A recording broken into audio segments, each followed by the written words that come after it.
Good morning, good evening, good afternoon, ladies and gentlemen of YouTube. This is Pastor Dow.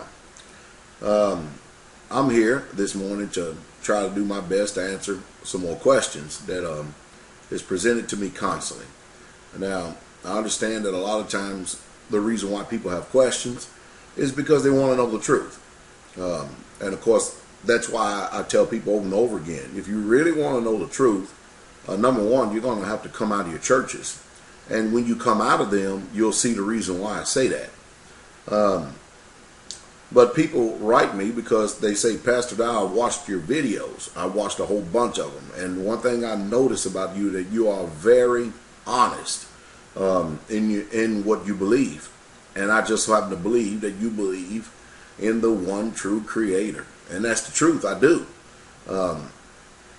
And because I do, I've learned over the years, after making many mistakes, that I had to come out of organized religion that did not promote scriptural values, scriptural truths. And so I'm going to deal with two questions in one part here this morning. And the first one is number one, Pastor Dow, do you read the Apocrypha? And then the second question is Pastor Dow, do you eat pig? So I'm going to answer both of these, but I'm going to answer these from a biblical viewpoint because that's why I'm a pastor. That's why I'm here.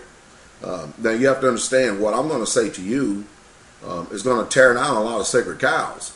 And I will also tell you this, that I've come to learn after 20-something years of preaching and teaching and ministering and doing a lot of study. I do a lot of study every day. I've come to learn that, people have perspectives that they present before others, and they believe them wholeheartedly, but that does not mean that their perspective is right, but they do believe them. But a lot of times people promote tradition over keeping the commandments, and I don't do that. I stick only with the book, and that's the reason why, I guess that's one reason why that I have a rough time, or people have a rough time with me, let's just say that. Of keeping in step or walking in step with a lot of ministers, preachers, and teachers. Because what they'll do is they'll get on this YouTube and they'll think that they're finding out that everything about me that there is because of what I'm preaching and teaching, and really truly they don't know everything about me at all. YouTube is just a medium that we use to be able to get certain messages out to you. So you have to understand that when you come and ask me a question, you're going to get the truthful answer. You're not going to get my opinion, not my personal opinion. You're not going to get my personal feelings about something. I'm going to give you the word from the book. But you're also going to have to exercise some self-autonomy. So I'm going to go ahead, without further ado, I'm going to go ahead and answer this question. Do I use the Apocrypha? And the answer is yes. Now, listen to me very closely. I use the Apocrypha because one day in my studies, I looked on my bookshelf because when I was in the bookstore, I bought me a 1611 King James version of the Bible.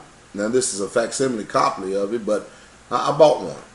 And the reason being is because I wanted to check certain words, I wanted to check certain things with this Bible, which is a King James Bible that I use today. So I wanted to check things out.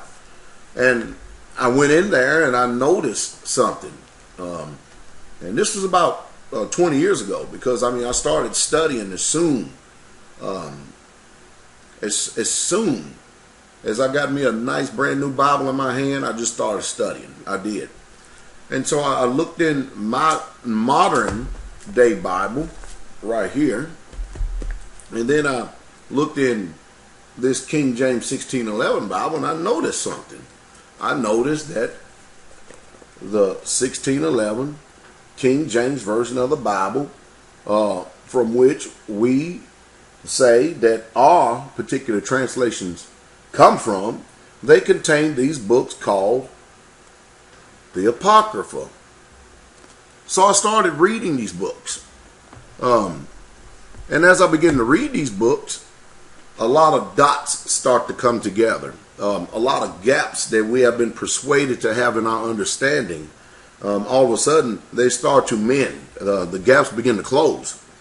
And I said, I wonder why they closed this thing up. So I found out that the Apocrypha is a history book. It really, truly is. And it was included in our original 1611 King James. So I, against organized traditional religion, went against wind and tide and said, well, if it was included in that in 1611, then who got inspired to take it out from us today? So nobody could actually give me any answers, no real true answers. So I just chose to start reading the book myself. And so with that, I found out a lot of the history of the Greeks. And then I began to understand even more so as I began to, over the years, understand Scripture, the reason why that this time and society we live in now, the influence we live in, the reason why come they didn't want us to read this. Because, it's one thing about history. If you don't know history, then you're destined to repeat the same mistakes of the past. And so I did. And so also, 20-something years ago, while I was reading and studying, I read what Moses had wrote in the Torah or the law. And then I see the consistency of it all the way through the books, through the scriptures and the epistles. And I found out that people are just flat out, if I can just use his word, lying. They just lying. But that's the reason why I used the Apocrypha, because it was contained in the original 1611 King James Version. So I actually carry around this little red one right here, and I have a blue one. I have one that's a little bit bigger, and I carry it around with my Bible right here today. Now, most people don't read it because they could care less, because they think somehow, some way that it's not inspired or it was done away with. But yet and still, it was, in the original. So I just use a little bit of independent thinking, if you understand what I mean. And so all of us here at the Israelite Straightway, we read the Apocrypha. We have a bunch of them. So this also leads me to my second question. Pastor, do I eat pig? Well, no, I do not eat swine.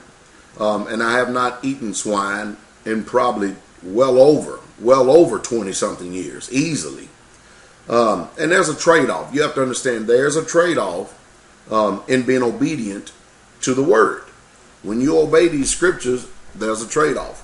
The scriptures teach us that if we would hearken unto his voice and keep his commandments, that he will lay no diseases upon us as he laid upon the Egyptians. And we know the Egyptians is the world or the type of bondage. And so we here at the Israelite Straightway, we have people who range from ages 82 to 2 years old. And none of us own any prescription drugs. Not a one. Nobody takes prescription drugs. Nobody is under any doctor's care. We have learned through the study of the scripture how to obey the Most High rather than man.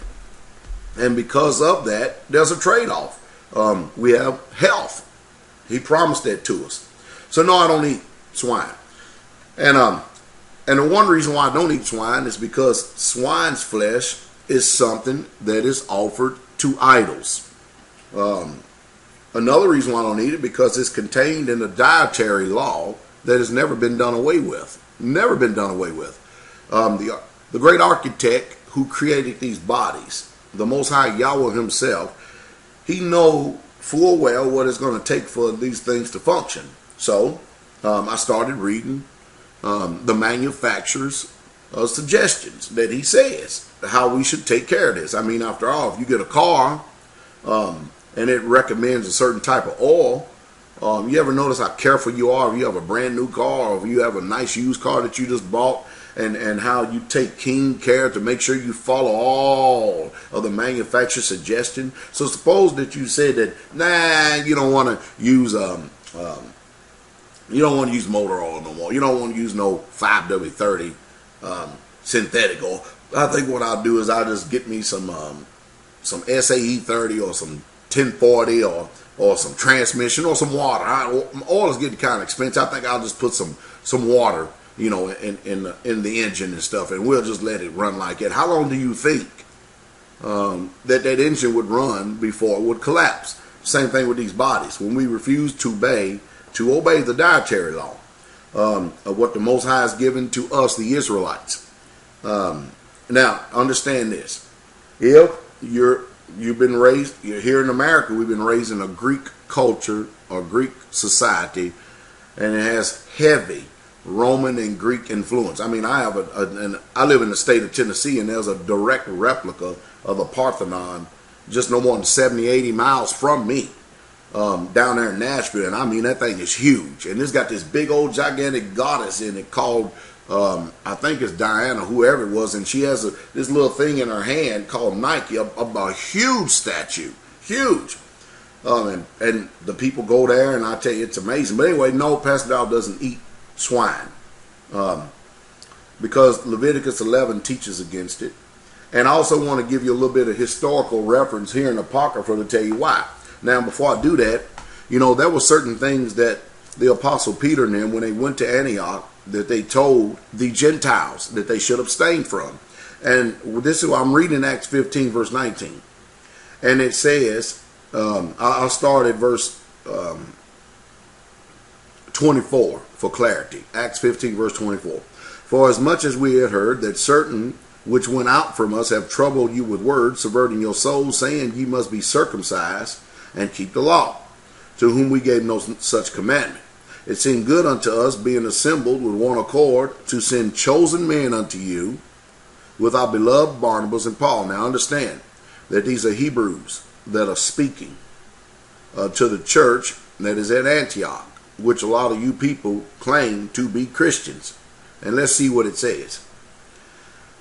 Men that have hazarded their lives for the name of the Lord Jesus Christ. We have sent therefore Judas and Silas, who shall also tell you the same things by mouth.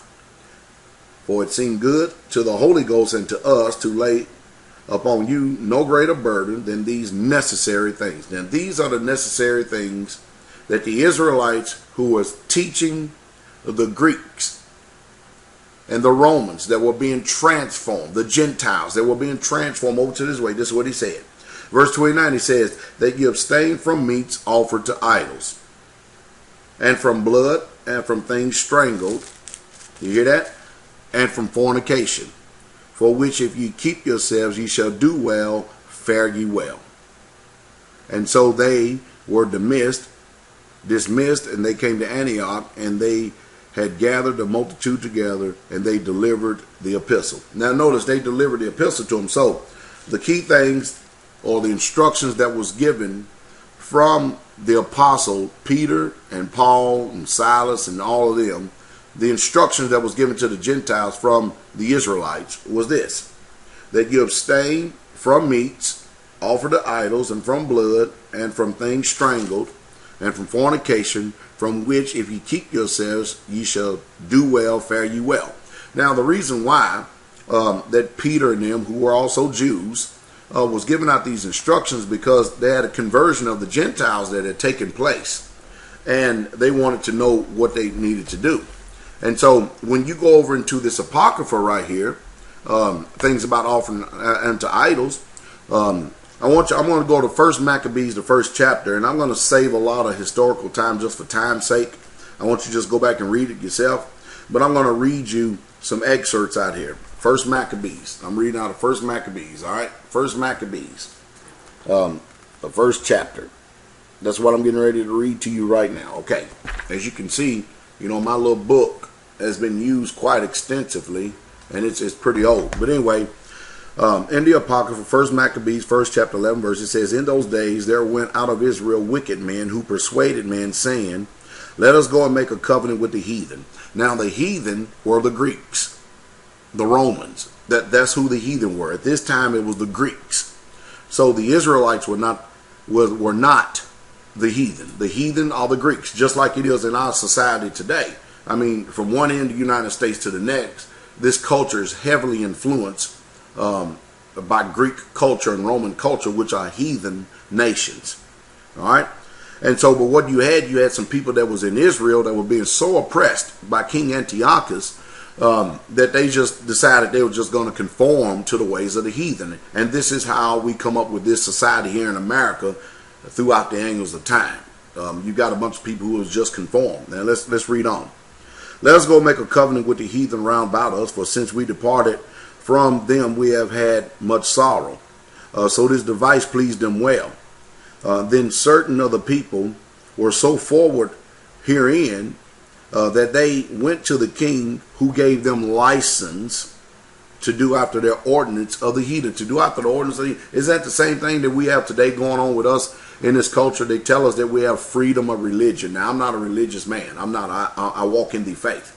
But we have license granted unto us, which is affords us certain privileges to function in this pagan society. Who they have many of you duped into believing that it is a society that runs after biblical principles. But when you really truly look at it and take the blinders off your eyes, you're going to find out nothing can be further from the truth. All right, let's read on. Whereupon they built places of exercise at Jerusalem according to the customs of the heathen, and they made themselves uncircumcised, and look at this, and forsook the holy covenant. That's one of the reasons why that often come down on pagan Christianity, because Christians do not keep the holy covenant. If you don't believe me, let's just do a quick evaluation real quick. Do Christians teach Sunday observance over the holy 7-day Sabbath? The answer is yes or no. And of course the answer is yes, they do. They promote Sun God Sunday over the holy 7-day rest. All right, that's strike one. Do they promote holidays or holy days? Well, strike two. They promote holidays rather than holy days. And they teach you to forsake the holy covenant. And so they set up things like Christmas. Is there anywhere in this book that instructs us in this book right here? You can look from Genesis to Revelation. See if there's anything in there to tell us to celebrate the birth of Christ. Or is there anything mentioned to us as Israelites to celebrate a Christmas holiday? And the answer is no. So that's strike two. And then they take an unclean rabbit. Now you wouldn't know if it's unclean if you don't understand the dietary law. And they make it clean. And then they turn around and they have a thing called Easter Sunday morning. Now you have to understand the words Istarte or Istroth. You'll read about them in the prophets. And you'll understand that that's where the word Easter derives from. But a rabbit doesn't lay eggs. It's unclean and has nothing to do with the resurrection of Christ. But because we live in a heavily Greek influenced culture, and it's mostly fueled by the lies of pagan Christianity, and this is the way you've been brought up all your life because you never exercised self-autonomy, we think that we're actually doing right, but we're actually forsaking the covenant. And because we are the children of the fathers who promoted this thing, we are not doing any different than what our fathers did. And that's just the truth. So that's why repentance must be in order. All right? And he goes on to say, and they made themselves uncircumcised and forsook the holy covenant, joined themselves to the heathen, and were sold to do mischief. Now when the kingdom was established before Antiochus, he thought to reign over Egypt, that he might have dominion over two realms. Because when Alexander the Greek had died, he had 4 generals that he divided up his land over, and we'll go. That's for another time. But I'm gonna go to verse 41. First Maccabees. Chapter 1, verse 41. Moreover, King Antiochus wrote to his whole kingdom that all should be one people. Is that not what's going on today, a New World Order? See, because, this Bible teaches us, these scriptures teaches me. It teaches me that, I'm an Israelite. I'm a Hebrew Israelite, and I'm the one that should be ministers. All Israelites are. We are charged to be ministers according to Exodus 19. To the world, to the nations. We are a special people chosen out as a peculiar treasure by the Most High, according to Deuteronomy, the 7th chapter. And Peter himself reiterates what the law already says to the people. So we are the ones that are here to minister the Most High's ways, because he only chose little small Israel above all nations of the whole earth. And that's who we are. And so that's what our charge and our commission is to do, is to minister to those of you who want to follow the Elohim of Israel, or what you have been trained to believe, as well as I to say over and over again, the God of Israel. So that's what we're doing. We're leading you to this, and we're teaching you this. So back over here to the Apocrypha, first chapter, Maccabees, verse 41. And let me say this before I get started. You know, a lot of people, they get out here and they take certain positions, and they get angry. And they preach things that they hear other preachers preach because they're hoping to secure the minds of people who don't know any better. And a lot of times people, rather than making changes and repenting from it and then turning from it, saving face has become a high commodity because pride runs like a taproot in man. It runs so deep. And the expense of that root is you, the people. That's why I keep telling you over and over again. If you had 3 strikes on those things about Christianity, that's why now you can see the reason why I instruct you to come out of those churches. Come out of those assemblies. I don't care where they are, storefront, a big church, a home, or whatever, and they exalt the pagan ways and the pagan customs of Rome over the commandments and the laws and the statutes that the Most High has given us. You need to take your family, you need to run. Now, let's get over here. First Maccabees, the first chapter, verse 41. Moreover, King Antiochus wrote to his whole kingdom that all should be one people, and everyone should leave his laws. You hear that? Leave your laws. So all the heathen agreed according to the commandment of the king. And yea, many also of the Israelites consented to his religion. You hear what the Israelites did? They had faith. They had the faith of Abraham, the father of faith. And in that faith, they had a betrothal covenant given to them, laws, statutes, and commandments. But because Israel was so wicked and they broke the commandments of the Most High, and they decided they was going to be even more wicked. They say, well, since the Most High has forsaken us, then we're just going to go over here with the heathen. And that's what people are still doing today. Because, see, but one thing about Israel, they're so stubborn that they don't realize that the reason why you're in the condition that you're in today is because of your law breaking, your commandment breaking, and you're teaching other people to break the commandments. You're justifying and you're living in wicked ways. So I understand both sides of the fence, but I understand it's better to obey than to sacrifice. So verse 43, and yea, many also of the Israelites consented to his religion and sacrificed unto idols and profaned the Sabbath. You see what's happening today? Many of you people out there who are Israelites, you have been trained to sacrifice to idols.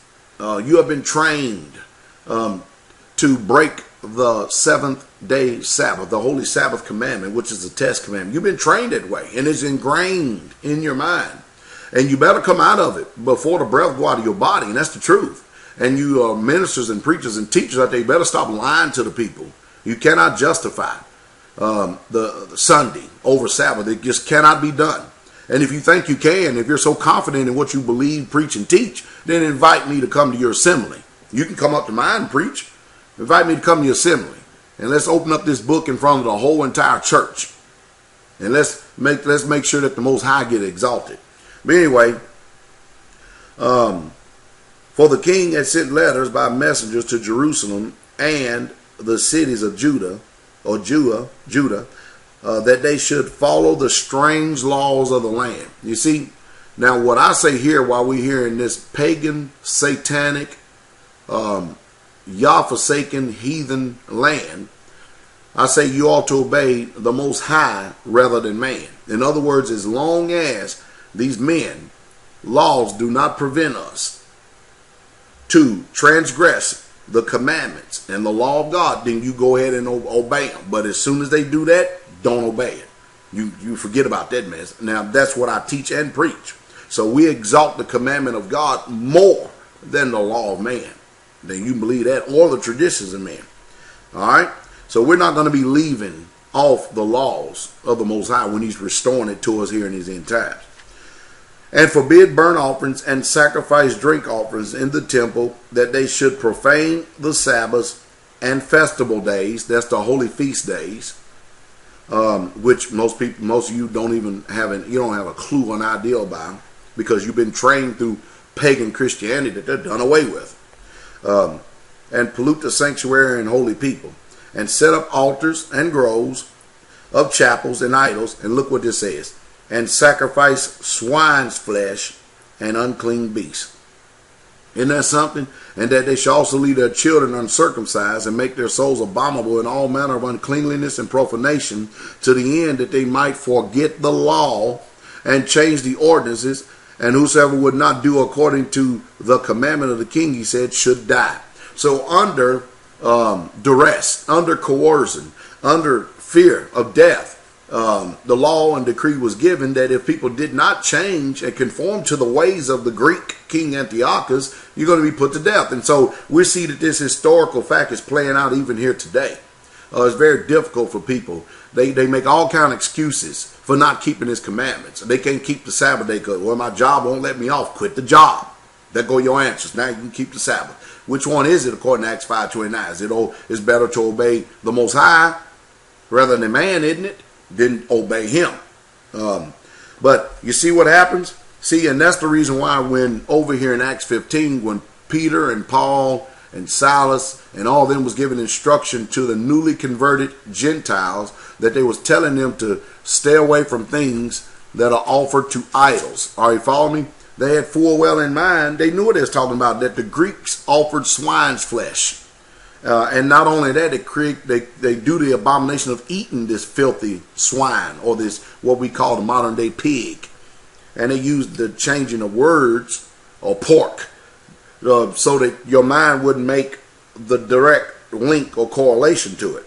And here it is. It's set up here. So I advise you to get an Apocrypha here so you can read for yourself. You see verse 47 right there? If I can get the camera to tune in.